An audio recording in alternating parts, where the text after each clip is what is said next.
Hai guys, selamat datang ke SRTV dan ini adalah video terakhir sebelum 90 minit bermula pada 5 April nanti di mana Sabah akhirnya akan bertandang ke gelanggang lawan itu di Melaka Stadium Hang Jebat bagi menentang Melaka United. So ini adalah perkongsian terakhir aku di mana aku ambil daripada data-data perlawanan Piala FA di mana kedua pasukan telah memenangi perlawanan tersebut dan ada sedikit perkongsian lah mengenai kesebelasan utama yang telah turun pada pemain-pemain yang telah turun pada perlawanan menentang klub daripada M3 untuk perlawanan Piala FA ni, dan aku tengok macam mana perbezaan di antara kedua pasukan ni dan bagaimana kita tengok kekuatan kedua pasukan ni menentang pasukan daripada Liga M3 yang berada di kira level 3 lah untuk liga-liga yang ada di Malaysia ni. So, sebelum tu aku ingin berkongsi sekali lagi kedudukan terkini kedua pasukan di Liga Super bagi tahun 2022. Sabah berada di tempat ketiga dan Melaka berada di tempat ke-8. Sabah menang dan kalah satu perlawanan, manakala Melaka seri dan kalah satu perlawanan. Dan guys, ini adalah berita yang dikeluarkan oleh media tempatan mengenai kemenangan yang dilakukan oleh Melaka di mana mereka berpendapat, okey, memang betul jugalah Melaka berpesta gol menentang PIG. Betulkah? PIBFC. Itu PIBG, Persatuan Bapa Guru. Ini PIBFC. So ini adalah keputusan yang berlaku pada perlawanan Piala FA di antara kedua pasukan. Sabah menang 2-0, Melaka menang 4-0. Kita nampak di situ macam Melaka lebih gah daripada Sabah kerana mereka melebihi Sabah sebanyak 2 gol. Tapi apa yang baik di sini adalah kedua-dua pasukan tidak ada bolos pada perlawanan tersebut. Dan ini adalah kedua pasukan yang Sabah FC dan juga Melaka telah tentang pada perlawanan tersebut, mana mereka berada di level 3 iaitu M3 dan berada di grup B. PIB berada di tangga kedua dan Respect FC berada di tangga keempat. Dan aku ingin berkongsi kamu sedikit mengenai Liga M3 di mana Liga M3 ni, bagaimana reputasi Liga M3 ni. So ini adalah perkongsian dia di mana Sabah dan juga Melaka berada di Malaysia Super League M1 level 1 dan kedua-dua pasukan itu Sabah dan Melaka menentang pasukan yang berada di level 3 Malaysia M3 League. So di sini kita boleh nampaklah reputasi kedua-dua kelab tersebut. Dan ini adalah kesebelasan utama yang Melaka turunkan pada perlawanan tersebut.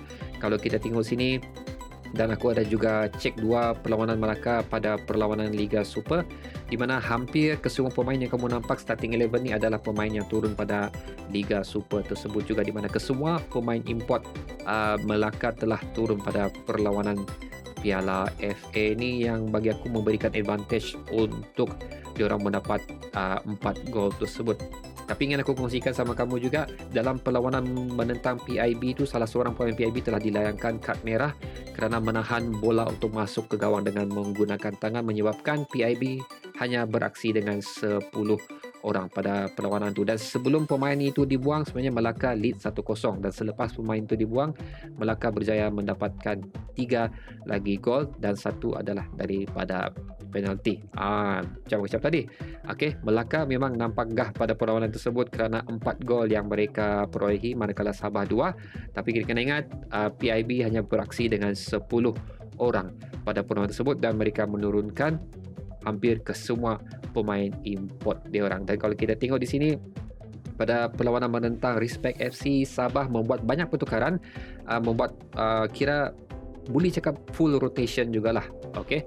Walau bagaimanapun, dua pemain import masih diturunkan iaitu Jackson dan juga Pak Tisu. Dan kalau kita tengok kesebelasan utama yang lain tu pernah juga beraksi untuk Liga Super tapi tidak 90 minit lah. Dan eventually pada separuh masa kedua beberapa pemain import Sabah juga dimasukkan tapi tidak membezakan perlawanan tersebut jugalah. Okey, nampak gayanya macam aku rasa Ong Kim Sui cuma menurunkan untuk fitness bagi kedua-dua pasukan tu lah.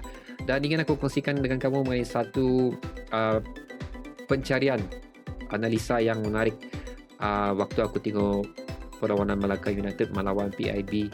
Itu ialah pemain nombor 10 Melaka ni ialah Sony Norde ni. Okey, dia adalah selaku kapten pada perlawanan tersebut. Sebelum ni dia bukan kapten lah kerana kapten Melaka telah direhatkan untuk perlawanan ni. aksi yang dia pamerkan cukup bagus lah. Dia ni sebenarnya kalau ikut dia punya position adalah winger, tapi bila kita tengok perlawanan tu dia beraksi macam berada di bahagian defensive midfield, dan contribution dia untuk pasukan tu memang cukup bagus lah, di mana dia memberi bola lambung untuk bahagian wing, player wing Melaka kanan dan juga kiri, di mana salah satu antara lambung yang beliau berikan tu berjaya memberi gol pertama untuk pasukan Melaka. Dan selepas tu ada beberapa hantaran cantik jugalah daripada Sony Nordin ni. So aku rasa ini adalah antara orang yang perlu sabar perhatikan waktu menentang Melaka nanti, kerana kemampuan dia untuk mengagih bola ke kawasan yang lebih senang untuk Melaka memulakan serangan mereka. Dan selain daripada itu, Adriano pun cukup bagus juga pada perlawanan tu. Beberapa gerakan solo Adriano pun cukup cantik juga. Dan seterusnya penyerang Melaka ni lah, Emmanuel Oti ni pun percubaan tepat dia pun not bad juga. So ini pun antara satu yang kita kena perhatikan lah. Di video sebelum ni aku dah membuat beberapa perkongsian mengenai aku mempelawar penonton-penonton semua untuk memberi prediction kamu, dan terima kasih ada respon yang diberikan dan kamu juga memberi prediction kamu tentang mengenai berapa gol yang akan berlaku pada perlawanan 5 April ni nanti. So ini adalah perkongsian diberikan. Apapun terima kasih untuk Master Jack, Esprina, Mozgu, Mazen, Eric, Azman dan juga Jining. Okey, masing-masing memberikan prediction sendiri mengenai berapa gol pada perlawanan tersebut, siapa yang layak. Ada juga yang mengatakan perlawanan itu akan berakhir dengan seri, tapi tidak ada seorang pun mengatakan yang Sabah akan kalah pada perlawanan tersebut. So terima kasih atas perkongsian anda, dan sekiranya of course aku akan keluarkan lagi ulasan sebelum perlawanan head to head tu. So aku jemput lagi kamu untuk memberi prediction kamu mengenai perlawanan tersebut lah. Dan kalau kamu boleh kongsikan sekali siapa yang bakal menjadikan gol pun cukup bagus juga. So ya, itulah dia guys perkongsian aku sebelum sepak bola, sebelum 90 minit bermula pada 5 April nanti. Perlawanan terakhir bagi kedua pasukan menentang dua pasukan di Liga M3 untuk Piala FA, yang diakhiri dengan kedua-dua pasukan yang berada di Liga Super mendapat kemenangan. Adakah ini akan memberi cabaran terbaru untuk Sabah FC untuk menentang Melaka? So kita akan tengok jawapannya pada 5 hari bulan lagi. So kita akan berjumpa lagi pada video seterusnya di mana aku akan memberi ulasan perlawanan bagi kedua pasukan. Assalamualaikum guys.